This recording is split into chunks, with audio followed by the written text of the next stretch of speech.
작년에 저에게 안식월을 주셔서 한 달 동안 기도하고 또 앞으로 남은 목회를 어떻게 감당하면 좋겠습니까?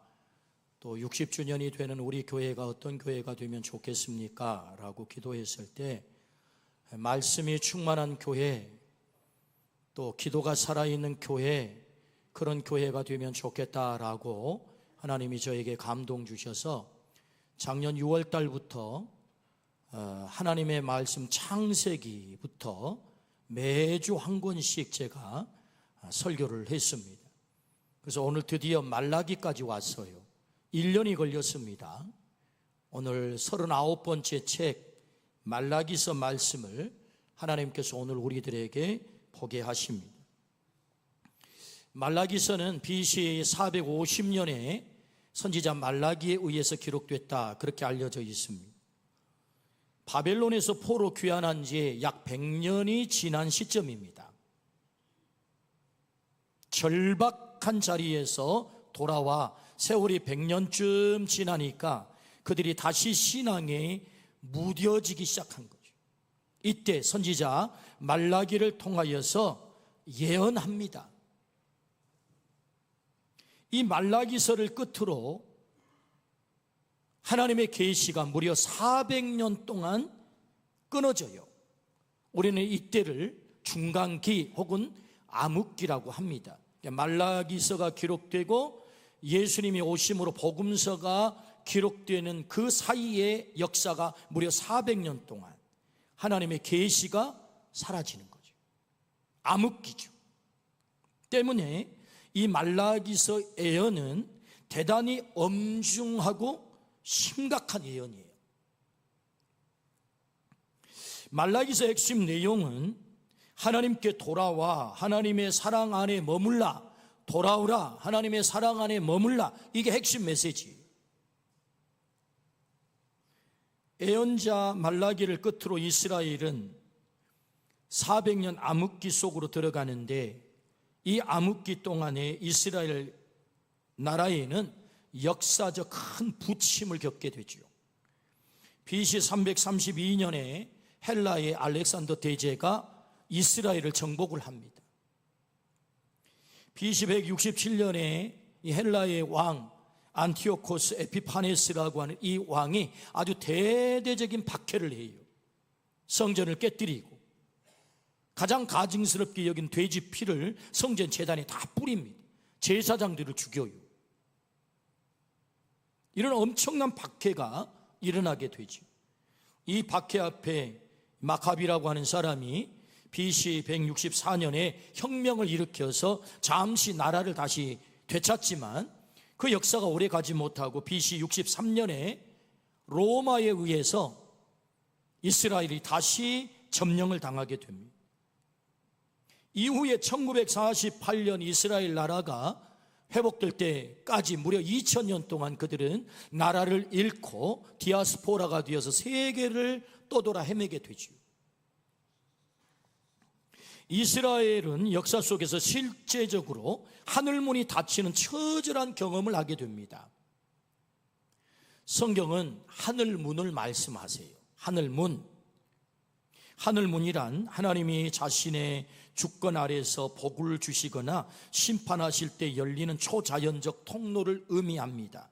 물리적인 문이라기보다는 하나님의 손길이 세상 속에 직접 임하는 은혜와 권능의 상징, 은혜와 권능의 상징이 하늘문이다. 그 하늘문이 때로 닫히기도 하고 열리기도 합니다. 하늘문이 닫혔다는 말은 하나님으로부터 임하는 모든 복과 은혜가 중단됐다, 끊어졌다, 그런 말씀이거든요. 하나님의 임재가 중단되었다라는 말씀, 그것은 하나님의 백성에게 최악의 상황이죠. 하늘문이 닫힌 이 일이야말로 하나님의 백성에게 가장 저주스러운 일이고 최악의 일이 되는 거죠. 열왕기상 17장에는 하늘문이 닫힌 역사적인 사건이 나타나는데 이스라엘 땅에 3년 6개월 동안 비가 내리지 않아요. 하늘문이 닫힌 거거든요. 왜? 바알 아세라를 섬겨서. 하나님께서 하늘문을 닫아버려요. 3년 6개월 동안 비가 내리지 않으니 그 땅의 생명체들이 다 죽어가는 것입니다. 최악이죠. 북왕국 이스라엘이 BC 722년에 망합니다. 아수르에게 망해요. 남왕국 유다가 BC 586년에 바벨론에게 망합니다. 수많은 사람들이 죽고 성전은 깨뜨려졌죠. 살아남은 하나님의 백성은 노예로 이방 땅으로 끌려갑니다. 이 사건은 하나님 백성에게 하늘문이 닫힌 사건이죠. 실제적인 역사적인 정황 속에서 말이에요. 말라기 이후에 400년의 암흑기가 찾아왔습니다. 하늘문이 닫힌 흑암의 역사이죠. 하늘문이 닫힌 사건은 성경에도 우리의 실제적 역사 속에도 자주자주 나타나는 일입니다. 그렇다면 하나님은 왜 하늘문을 닫으실까요? 이유는 딱 하나입니다. 그들이 하나님을 떠났기 때문에, 하나님과의 관계가 깨뜨려졌기 때문에 하나님은 하늘문을 닫으신다. 이스라엘 백성이 하나님을 섬겨야 되는데 바알과 아세라, 우상을 섬겨요. 하나님과의 관계가 파괴된 거죠. 그때 하늘문은 닫히죠. 그렇다면 언제 하늘문이 다시 열립니까? 그들이 하나님께 돌아왔을 때, 하나님 앞에 예배가 온전히 회복되었을 때 하늘문이 다시 열리는 것을 역사 속에서, 성경에서 우리에게 말씀하죠. 오늘 우리의 삶의 현장에도 하늘문이 닫히는 사건이 일어납니다. 우리 개인의 삶, 우리 가정의 삶, 우리 공동체, 이 나라, 이 세계 열방 가운데도 하나님의 하늘문이 닫히는 사건이 일어난다. 주님은 오늘 이 시점에 말라기 선지자를 우리에게 보내세요. 순서를 따라 어쩔 수 없이 말라기서를 본 게 아니고 딱 이때에 우리에게 꼭 필요해서 하나님은 말라기 선지자를 우리에게 보내셨다. 오늘 하늘문이 닫혔을 때 그 문을 어떻게 열 수 있는지를 가르쳐 주시기 위해서, 너의 삶 가운데, 너의 공동체 가운데 하늘문이 닫히는 경우가 있어 그때 그 하늘문이 어떻게 열리는지를 가르쳐 주려고 오늘 하나님께서는 우리를 이 자리에 불러 이 말씀을 듣게 하신다. 그러므로 오늘 말씀을 통해서, 말라기 선지자를 통해서 하나님께서 하늘문을 여시는 이 놀라운 길을 발견하기를 축복합니다. 이 은혜를 누리기를 축복합니다. 하늘문을 여시는 하나님의 은혜, 우리 모두가 반드시 누려야 한다. 오늘 말씀을 통해서 그 은혜의 자리로 가기를 축복합니다. 그렇다면 하늘문을 여는 길은 무엇입니까? 그 첫 번째는 하나님께 돌아오라 말씀하세요. 오늘 7절입니다. 만군의 여호와가 이르노라, 너희 조상들의 날로부터 너희가 나의 규례를 떠나 지키지 아니하였도다. 그런즉 내게로 돌아오라. 그리하면 나도 너희에게로 돌아가리라. 내게로 돌아오라. 나도 너희에게로 돌아가리라. 관계가 회복되겠다는 말씀이죠. 돌아오라는 말은 떠났음이 전제되는 말씀이죠. 하나님을 떠난 구체적인 행위가 무엇입니까? 오늘 본문에 보니까 너희 조상들의 날로부터 너희가 나의 규례를 떠나 지키지 아니하였도다.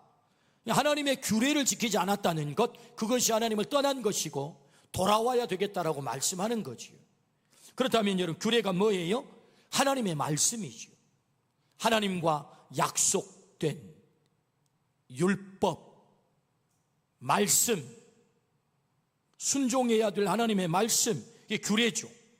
근데 이스라엘 백성이 순종하지 않았다는 거죠. 불순종했다는 것입니다. 그렇다면 말라기 선지자가 지적하는 불순종이 뭐예요? 말라기서 1장 6절에 이렇게 말씀하죠.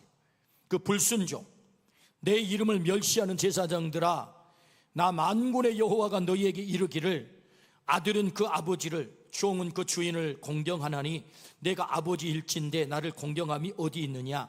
내가 주인일진데 나를 두려워함이 어디 있느냐? 하나 너희는 이르기를 우리가 어떻게 주의 이름을 멸시하였나이까 하는도다. 제사장의 사명이 있다면 하나님을 높이고 하나님을 공경하는 거지요. 그런데 제사장들이 앞장서서 하나님을 멸시했대요. 그 멸시의 구체적인 행위가 뭐지요? 더러운 떡을 드렸대요. 1장 7절. 온전한 제물 대신에 눈 멀고 절고 병든 제물을 드렸다. 1장 8절. 도저히 받을 수 없는 제물을 드렸다. 1장 10절. 그러니까 제사장들이 하나님을 멸시한 구체적인 행위는 하나님이 규례로 정했다니까요. 요런 제물만 드려야 돼. 그런데 그 제물을 무시하고 어떻게 해요? 병든 것을 드렸디, 더러운 떡을 드렸디, 도저히 받을 수 없는 제물을 드렸다는 것입니다. 누가? 제사장이 앞장서서 하나님을 멸시했다는 거죠. 그래서 성경은 그것을 여호와의 식탁을 경멸하였다. 너무너무 중요한 분이, 아주 높으신 분이 우리 집에 방문을 한대요. 너의 집에 가서 내가 꼭 식탁에 앉고 싶어. 그러면 몇 주 전부터 우리는 남광주 시장에 갈 거예요. 그래서 최고로 싱싱한 식자재를 사가지고, 그분은 뭘 좋아하실까? 회를 좋아하실까?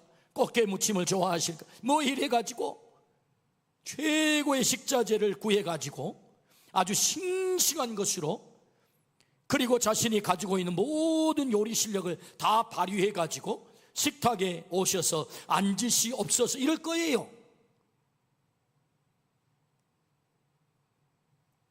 제사장들이 오늘 하나님 앞에 드리는 이 제사를 하나님의 식탁이라고 성경은 기록해요. 식탁이다, 식탁. 예배의 현장이 뭐냐? 하나님이 오셔서 밥을 잡수시는 식탁이래요. 비유하기를. 그런데 와서 식탁에 앉으셨는데 먹을 음식이 없어요. 더러운 떡, 병든 재물, 저는 것, 병든 것, 도저히 먹을 수 없는 음식을 차려놓고 이거 드세요 했다는 것입니다. 누가? 제사장이. 그래서 그 식탁에서 하나님이 멸시를 당했다는 것입니다. 어떻게 너희가 나를 이렇게 경멸하느냐, 나를 이렇게 대우하느냐.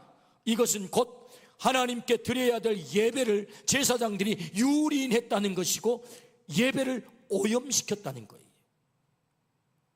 그것이 하나님의 규례를 지키지 않음이요, 하나님을 멸시함이요, 이것이 불순종이라고 말씀을 하세요.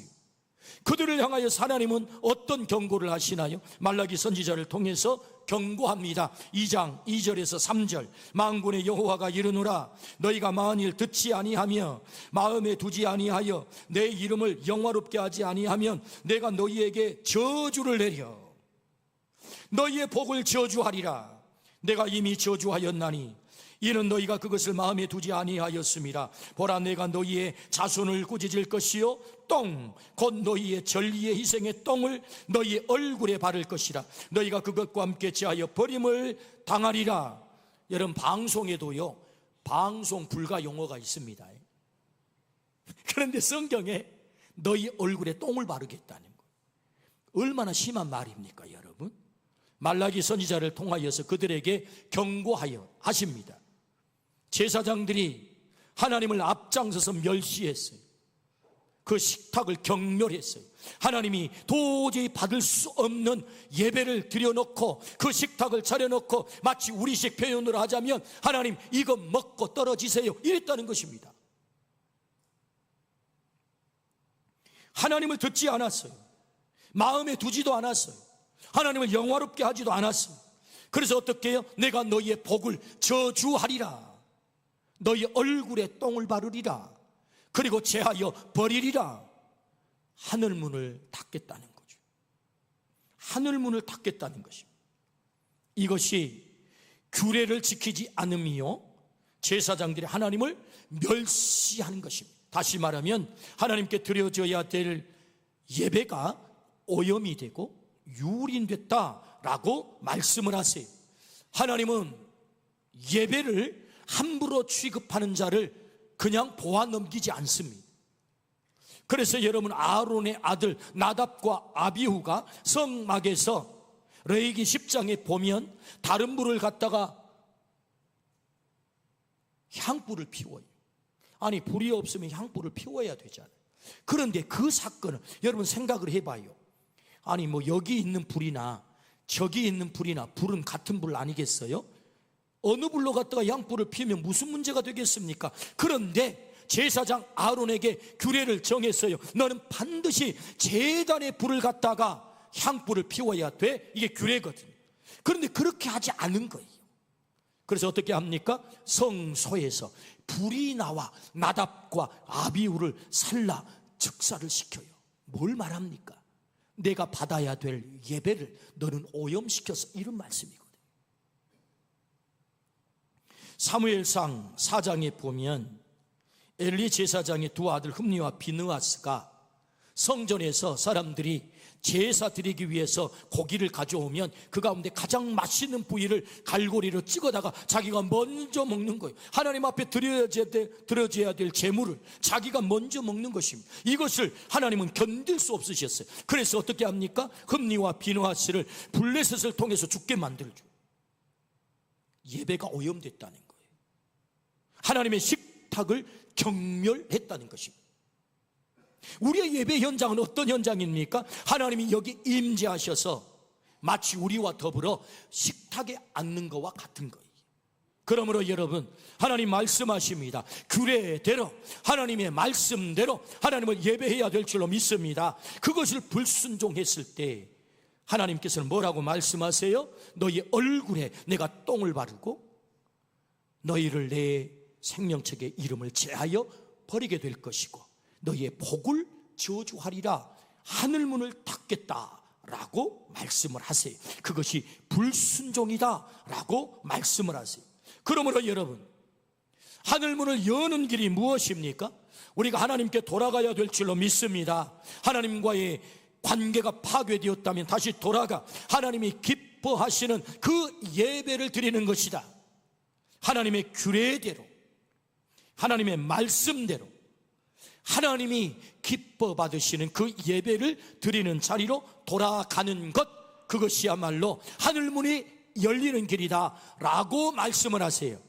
하나님은 베드로전서 2장 9절 말씀에 너희는 왕같은 제사장이야 라고 말씀을 하세요. 내가 누구라고요? 왕같은 제사장. 왜 나를 왕같은 제사장, 그 영광스러운 직임을 맡겨주셨습니까? 우리는 모두가 왕같은 제사장이 된 줄로 믿습니다. 제사장의 제1번의 사명은 하나님을 높이는 것이다. 하나님을 공경하는 것이다. 하나님을 경외하는 것이다. 하나님 앞에 온전한 예배를 드리는 것이다. 할렐루야. 그러므로 여러분, 온전한 예배, 하나님을 아버지로, 하나님을 주인으로 온전히 높이고 공경하는 이 예배에 성공하여 하늘문이 열리는 이 놀라운 복을 경험하기를 주의 이름으로 축원합니다. 하나님은 말씀하세요. 깨끗한 떡을 드리라고. 더러운 떡이 아닌 깨끗한 떡, 그리고 눈 멀지 않고 절지 않고 병들지 않은 하나님이 기뻐 받으시는 제물을 하나님께 드려라 라고 말씀을 하세요. 너희의 몸을 거룩한 산 예배자, 거룩한 산 제물로 드려라. 이것이 너희가 드릴 영적 예배다. 오늘 우리를 왕같은 제사장 삼으신 이 거룩한 하나님의 뜻을 잊지 않고 우리가 예배로 하나님을 온전히 높여드리기를 주의 이름으로 축원합니다. 그러므로 어떻게 하늘문이 열려요? 하나님께 돌아가야 될 줄로 믿습니다. 하나님께 돌아오라 말씀하세요. 누가복음 15장에 아버지를 떠난 둘째 아들 이야기가 나옵니다. 아들은 아버지에게 자신에게 줄 유산을 달라고 하죠. 유산을 달라 하면 아버지 빨리 죽으세요 이 말이거든요. 이 아들, 아버지를 멸시했다 그 말이에요. 아버지를 멸시했다. 결국은 이 아버지의 유산을 가지고 이 아들은 먼 나라로 떠나가게 됩니다. 아버지를 떠나는 이 탕자, 처음에는 너무 좋았죠. 그러나 결국 아버지와의 관계의 단절, 파괴는 그에게 하늘문이 닫히는 처참한 상황을 맞이하게 되죠. 더 이상 그에게 공급이 끝납니다. 그래서 돼지 주염 열매로 자신의 허기를 채워야 되는 처참한 신세로 전락하게 되죠. 왜요? 하나님과의 관계가 깨진 거죠. 아버지와의 관계가 깨진 거죠. 그것이 아버지를 떠난 이 둘째 아들의 처참한 상황이었습니다. 그래서 이 아들은 다시 생각하게 되죠. 내 아버지에게 돌아가야 되겠다. 하늘문이 닫힌 것을 경험한 이 아들, 다시 돌아가야 되겠다라는 마음을 먹게 되죠. 그래서 그는 그 만신창이 된 모습으로 아버지에게 돌아옵니다. 그러나 이 아버지는 떠나간 그 아들을 한순간도 잊을 수 없었죠. 상거가 먼데 그 아들이 돌아오는 그 모습, 몰골이 참혹한데도 아버지는 아들을 알아보지요. 내 아들이구나. 저 상거가 먼데 아버지는 그 아들을 알아봤단 말이죠. 만신창이가 되어 돌아오는 둘째 아들을 뛰어나가 그를 끌어안고 입을 맞춥니다. 그리고 말하지요. 송아지를 잡아라, 새 옷을 입혀라, 새 신발을 신겨라, 가락지를 끼워라. 그를 아들로 여전히 받아들입니다. 그가 아버지 품에 돌아왔을 때 하늘문이 닫혔는데 그 하늘문이 열리는 경험을 그가 하게 된단 말이죠. 하나님께서 그 아들에게 모든 것을 공급해 주신 줄로 믿습니다. 아버지의 것이 이 아들에게 다 공급이 되었다. 가락지를 끼우고 잔치를 벌려서 이 아들은 깨져버린 그 아버지와의 관계가 회복됨으로 아버지로부터 모든 공급이 다시 회복된 줄로 믿습니다. 그러므로 하나님 말씀하시죠. 하늘문이 어떻게 열리냐고요? 아버지에게 돌아가는 것이다. 오늘 우리 모두가 하나님께 돌아가야 될 줄로 믿습니다.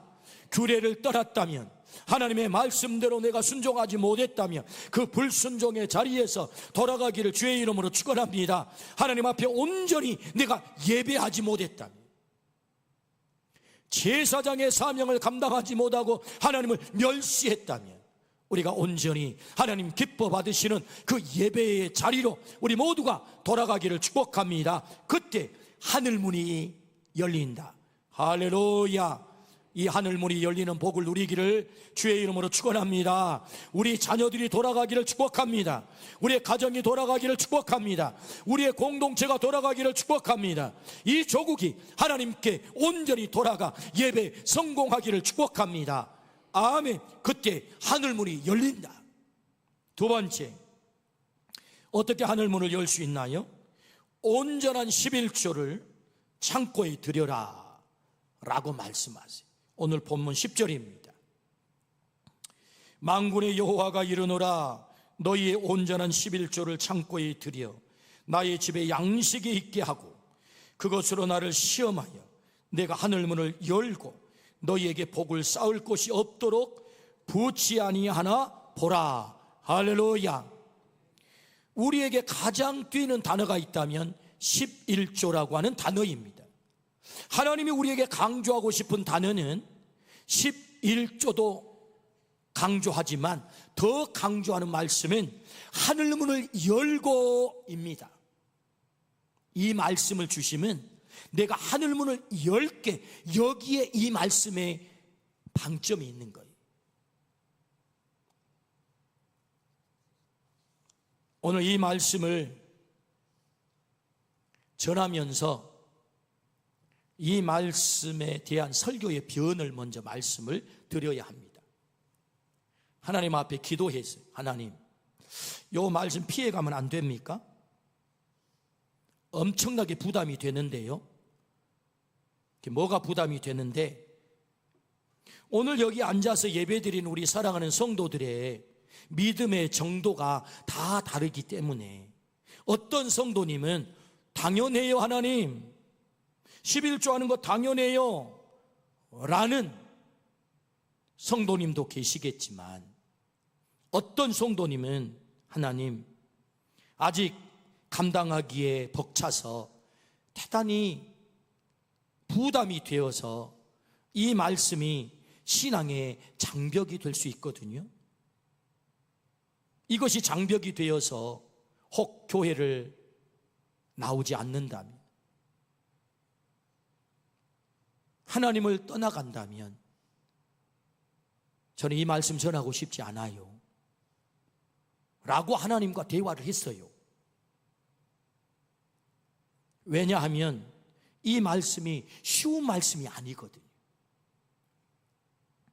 근데 하나님께서 제 마음속에 말씀하시기를 그래도 해야 된다. 내가 성경에 3,000번 이상 재정에 대해서, 돈에 대해서, 헌금에 대해서 내가 말하고 있어.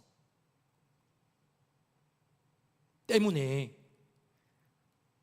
하늘문을 여는 이 복을 성도들이 누려야 된다면 알아야 되지 않겠어? 배워야 되지 않겠어? 라고 제 마음속에 음성을 들려주셨어요. 그래서 제가 부담이 되지만 용기를 내서 오늘 말씀을 전합니다. 요 말씀, 오늘 이 말씀이 우리의 신앙의 장벽이 되지 않기를 축복합니다. 신앙의 시험에 들지 않기를 축복합니다. 오늘 이 말씀을 들으면서 여러분 감당할 수 있는 믿음이 될 때 하시면 되는 것입니다. 감당이 될 만한 믿음이 되시면 그때 하시면 돼요. 그러므로 오늘 이 말씀, 11조에 대한 말씀, 제가 우리 교회에 부임한 지 금년이 16년째인데 16년 동안 대예배 시간에 11조에 대한 말씀을 딱 두 번째 오늘 드리는 거예요. 크리스천의 재정관이라고 하는 제목으로 제가 부임하자마자 한번 드렸던 적이 있어요. 말씀을 그때 전하고 오늘 두 번째 말씀을 하는 거예요. 어쩌면 성경에 3,000번 이상 재정에 대한 말씀을 하시는 이 말씀을 온전히 성경의 분량대로 전하지 않은 설교자의 직무유기일 수 있지만 그럼에도 불구하고 이 말씀을 전할 때에 혹 한 영혼이라도 실족할까 염려되어서 대예배 시간에 하지 않는 말씀을 오늘 말라기서를 보는 순서를 따라서 어쩔 수 없이 이 말씀을 하고 있다. 그러므로 이 말씀이 은혜의 통로가 되기를 주의 이름으로 축원합니다. 우리의 신앙이 업그레이드 되기를 축복합니다. 아멘. 자, 그러면 다시 성경에로 돌아가겠습니다. 예언자 말라기는 11조를 대단히 강조하세요. 그것으로 나를 시험하여 내가 하늘문을 열고 너희에게 복을 쌓을 곳이 없도록 붙지 아니하나 보라 라고 말씀을 하세요. 여러분 이 말씀이 뭐예요? 하나님이 이렇게 하셨다는 것입니다. 야, 나랑 내기할래? 내가 하늘문을 진짜 여는지 안 여는지 너 내기할래? 그 내기가 뭐예요? 네가 11조를 하면 내가 너를 향하여, 너의 삶을 향하여, 너의 자녀들을 향하여 하늘문을 여는지 안 여는지 너 나랑 내기할래? 이런 말씀이라는 이게. 왜 이렇게 강조하실까요? 앞에서도 말씀하셨지만 말라기서 말씀을 끝으로 이스라엘 역사에는 400년 동안 암흑기가 찾아와요. 다시 말하면 하늘문이 닫힌단 말입니다. 이렇게 하늘문이 너희가 닫혔을 때 그 하늘문을 여는 길은 딱 두 길이야. 하나는 하나님께 돌아가는 것이고 하나는 하나님께 11조를 드려서 하늘문을 여는 거야 라는 말씀이에요. 400년 동안 하늘문이 닫혀 너희가 하늘문을 다시 열어야 되지 않겠어? 그래서 말라기 선지자를 통해서 오늘 이 말씀을 이토록 강조하는 거예요. 자, 그러므로 11조가 무엇입니까? 11조란 10의 1, 열의 하나를 하나님께 드리는 거죠. 이게 11조입니다. 그 첫 번째는요, 아브라함이 제사장 멜기세덱에게 자발적으로 11조를 드렸어요. 창세기 14장의 말씀이죠. 아브라함은 누굽니까? 이스라엘의 믿음의 조상, 탑이죠. 완탑. 그런데 그 아브라함이 어마어마한 복을 누리죠. 그러면 그 복이 어떻게 아브라함에게 찾아들었는가? 그가 아브라함이 바로 11조의 삶을 살았다는 것입니다. 두 번째, 야곱은 에서를 피해 도피하며 하나님에게 서원을 하죠. 창세기 28장 20절에서 22절, 야곱이 서원하여 이르되 하나님이 나와 함께 계셔서 내가 가는 이 길에서 나를 지키시고 먹을 떡과 입을 옷을 주시어 내가 평안히 아버지 집으로 돌아가게 하시오면 여호와께서 나의 하나님이 되실 것이요 내가 기둥으로 세운 이 돌이 하나님의 집이 될 것이요 하나님께서 내게 주신 모든 것에서 10분의 1을 내가 반드시 하나님께 드리겠나이다 하였더라. 할렐루야. 여러분, 야곱이 누굽니까? 야곱은 발 뒤꿈치를 잡는 그런 인간이에요. 사람들이 좋아하지 않아요. 이 인간만 있으면 되는 것이 없어. 맨날 깨지는 거예요. 그런데 여러분, 그런 야곱이 이스라엘이 됩니다. 한 나라의 조상이 돼요. 너는 지금부터 야곱이라 하지 말고 이스라엘이라 하라. 너는 하나님과 겨루어 이겼어. 하나님을 대면해서 본 분이엘 했지만 너는 목숨을 잃지 않았어.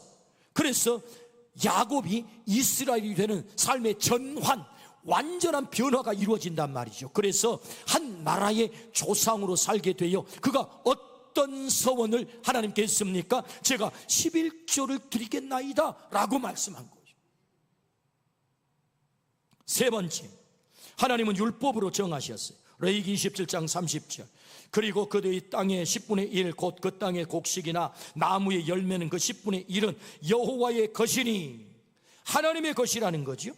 신명기 14장 28절에서 29절. 매 3년 끝에 그의 소산의 10분의 1을 다 내어 내 성읍에 그 저축하여 너희 중에 분깃이나 기업이 없는 레위인과 내 성 중에 거류하는 객과 및 고아와 과부들이 와서 먹고 배부르게 하라. 그리하면 내 하나님 여호와께서 내 손으로 하는 범사에 내게 복을 주시리라. 아멘.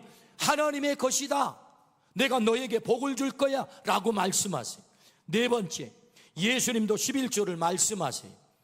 마태복음 23장 23절. 화 있을진저 외식하는 서기관들과 바리새인들이여, 너희가 박하와 회양과 근처에 11조는 들이되 율법에 더 중한 바 정의와 긍휼과 믿음은 버렸도다. 그러나 이것도 행하고 저것도 버리지 말아야 할지니라. 이것도 행하고 라는 것은 율법도 행하고 저것도 버리지 말아야 된다라는 말은 11조도 행해야 되지만 그 11조 속에 들어있는 정의, 긍휼, 믿음을 버려서는 안 돼라는 말씀이거든요. 근데 예수님께서도 11조를 말씀하세요. 그러므로 여러분, 이제 11조가 무엇입니까? 라는 이 질문에 답을 해야 되는데, 11조의 진정한 의미는 하나님은 모든 것의 주인입니다를 인정하는 거다. 하나님이 주인이에요. 내 생명의 주인, 내 소유의 주인, 내 모든 것의 주인, 하나님이 주인이십니다. 그걸 고백하는 것이 11조다라는 말씀이죠. 10개 가운데 1개는 하나님 것, 9개는 내 것, 이게 아니고 1개를 들여서 10개가 하나님의 것입니다를 고백하는 행위가 바로 11조다. 그러므로 11조의 진정한 정신은, 의미는 하나님이 주인입니다 고백하는 거라는 거죠. 내 생명의 주인이 하나님이심을 믿으면 아멘 합시다. 내 모든 것의 주인이 하나님이심을 믿으면 아멘 합시다. 아멘. 내가 이 땅에 태어날 때 내 뜻으로 왔나요? 하나님이 보내셔서 온 거죠. 빈손으로 온 내게 하나님이 모든 것을 가지게 하셨어요. 그 모든 것을 주신 분이 하나님, 공급자가 하나님이십니다. 하나님이 주인입니다. 그걸 고백하는 것이 바로 11조다 라는 말씀이죠. 그러므로 내 생명의 주인이 하나님, 나의 모든 것이 하나님께로부터 왔습니다.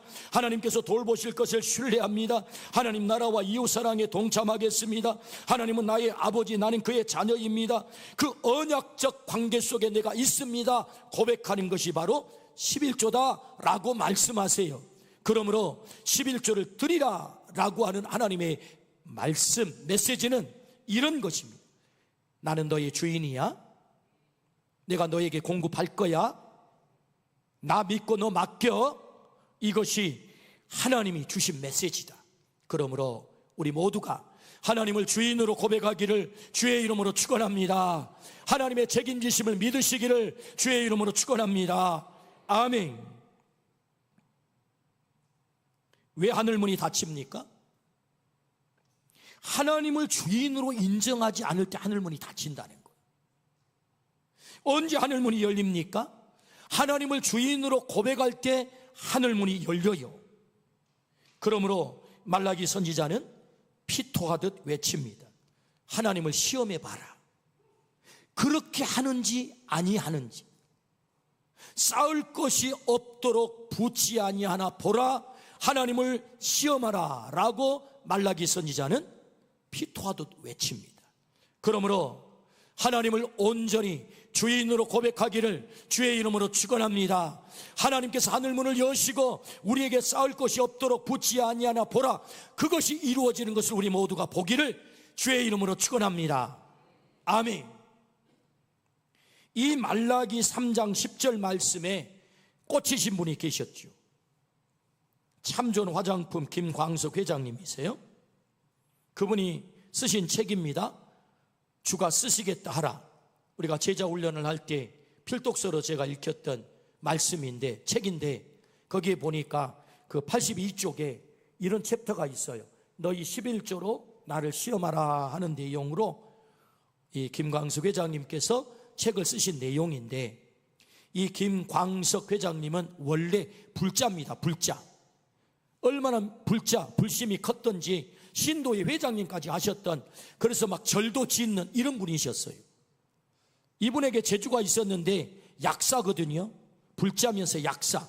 그래서 저기 서울 중구의 피카디리 극장 옆에 피부 약국을 경영을 했단 말이죠. 그래서 이 약국이 너무너무 잘 됐는데 왜 잘 됐느냐 했더니 이 재주가 좋아가지고 피부약 제조를 한 거예요. 피부약. 자기가 개인적으로. 그래서 이게 소문이 나가지고 사람들이 몰려드는데 전국의 약국에서 그 약 좀 대달라고. 그래가지고 전국으로 약을 보내는 어마어마하게 잘 되는 약국입니다. 잘 되면 찌릅니다. 잘 되면 가만두지 않아요. 그래서 주변 약국에서 저놈은 불법으로 약을 제조해가지고 판매한 놈입니다라고 찔러가지고 당국에서 수배령이 떨어졌어요.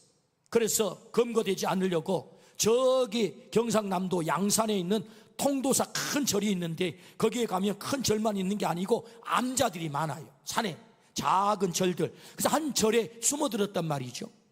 숨어들어가지고 그 마당에 어느 날 신문이 하나 왔다 갔다 하는데 그 신문에 보니까 어떤 놈이 불법 약을 제조해가지고 판매해가지고 벌금을 8억을 맞았다, 뭐 이런 신문기사가 나 있는 거예요. 야, 별놈 다 보겠네. 근데 자기 얘기야 그게. 그 신문에서 그걸 봤어.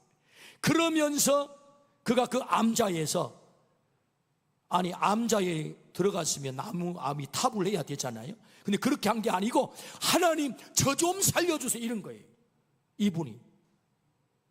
그래서 그 암자에서 하나님께 무릎을 꿇고 하나님을 만나고 하나님을 믿게 된 거예요. 암자에서. 그래서 내려와가지고 자수를 했습니다. 56일 동안 영등포 교도소에서 감옥살이를 하고 벌금을 8억 3천만 원을 맞았어요. 그러면서 그가 성경 공부를 시작한 것입니다. 이 성경 공부를 하면서 그가 새로운 그 망한 것을 놔두고 약국은 놔두고 그리고 사업을 새로 시작했는데 그것이 참 좋은 화장품 회사입니다. 처음에는 너무너무 고전을 했어요. 근데 성경 공부를 하면서 바로 말라기 10장 말씀이 가슴에 팍 꽂힌 거예요. 하나님을 시험하라, 이 말씀 말이에요.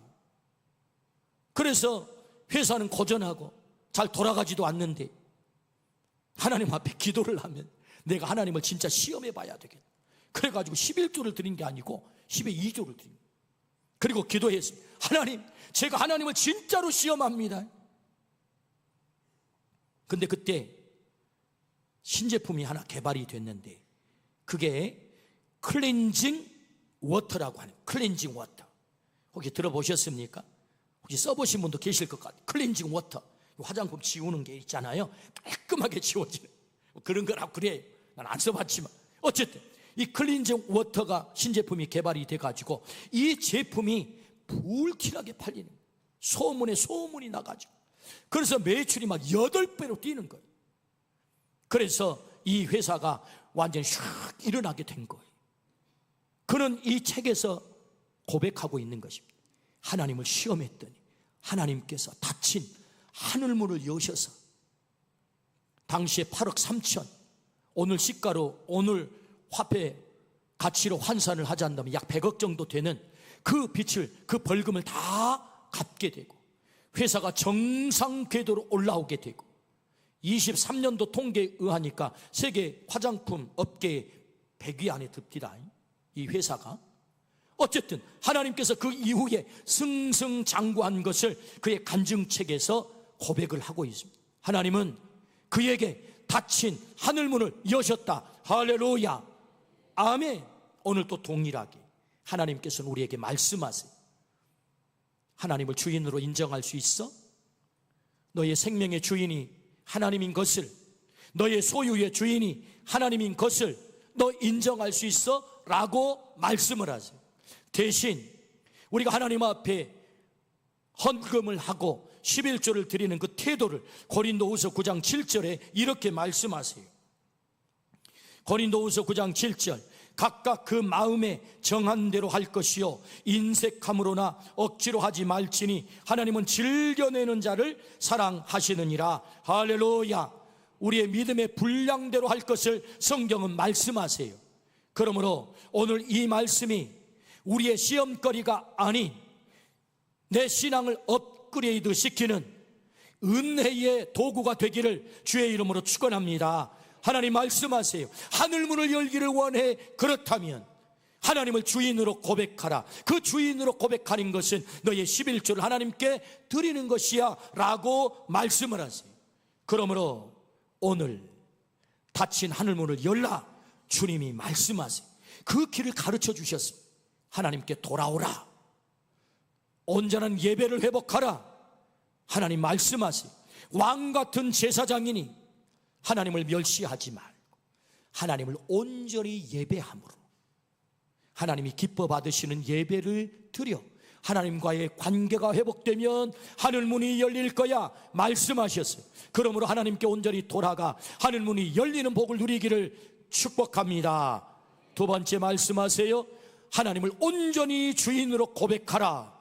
오늘 우리 모두가 하나님을 주인으로 고백함으로 닫힌 하늘문이 열리는 이 복을 누려 쌓을 곳이 없도록 붙지 아니하나 보라. 주 약속이 이루어지기를 주의 이름으로 축원합니다. 축원합니다. 아멘. 기도하십시오. 하나님께 돌아오라. 하나님을 주인으로 고백하라. 말씀하십니다. 오 주여, 오늘 주신 말씀, 이 말씀이 우리의 신앙의 장벽이 아닌 신앙의 은혜의 수단이 되게 하여 주옵소서. 하나님 앞에 더 가까이 나가는 수단이 되게 하여 주옵소서. 하늘문이 열리는 그 은혜가 되게 하여 주옵소서. 오 하나님 아버지, 우리의 삶의 현장에, 우리의 자녀들의 삶의 현장에, 우리 공동체 가운데 혹 하나님 하늘문이 닫히는 일이 있을 때에 우리가 온전히 하나님께 순종하여 돌아가게 하시고 하나님을 온전히 주인으로 고백하여 하나님이 약속하신 그 놀라운 복을 우리 모두가 누릴 수 있도록 은혜를 베풀어 주옵소서. 감사를 드리올 때 예수 그리스도의 이름으로 기도드리옵나이다. 아멘.